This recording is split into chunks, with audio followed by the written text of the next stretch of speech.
जंगल के बहादुर दोस्त। गहरी हरी भरी वादियों के बीच एक सुंदर जंगल था जहां अलग अलग जानवर रहते। वहां चार पक्के दोस्त थे। नन्हा खरगोश गप्पू, चालाक लोमड़ी फुर्ती, बहादुर बंदर मिंटू और बुद्धिमान हाथी राजा। वे हमेशा साथ रहते, खेलते और एक दूसरे की मदद करते। खतरा जंगल में। एक दिन जंगल में एक भूखा शेर आ गया। वह बहुत खतरनाक था और छोटे जानवरों को डराने लगा।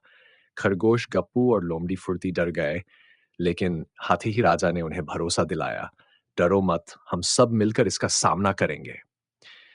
शेर जोर जोर से दहाड़ रहा था, इस जंगल में सिर्फ मैं राजा हूं, सबको मुझसे डरना चाहिए। ये सुनकर सारे जानवर सहम गए, लेकिन बहादुर मिंटू ने कहा, हमें इसे जंगल से भगाना होगा। हैश चालाकी से शेर को हराना। लोमड़ी फुर्ती ने एक तरकीब सोची। उसने शेर से कहा, तुम जंगल के सबसे ताकतवर हो, लेकिन क्या तुम नदी के अंदर अपनी परछाई को हरा सकते हो? शेर को चुनौती पसंद आई और वह नदी के किनारे गया। जैसे ही उसने पानी में झांका, उसे अपनी परछाई दिखी, लेकिन वह यह नहीं समझ पाया कि यह बस उसकी ही छवि है।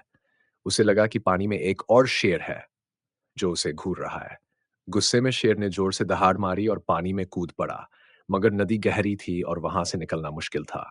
जैसे तैसे वह तैरकर किनारे तक पहुंचा, लेकिन तब तक वह डर चुका था। उसने सोचा कि जंगल में उससे भी बड़ा और ताकतवर कोई और शेर रहता है।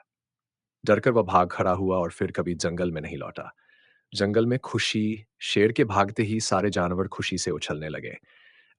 हाथी राजा ने पानी का फव्वारा बनाया, मिंटू पेड़ों पर झूलने लगा, गप्पू नाचने लगा और फुर्ती हंसने लगी।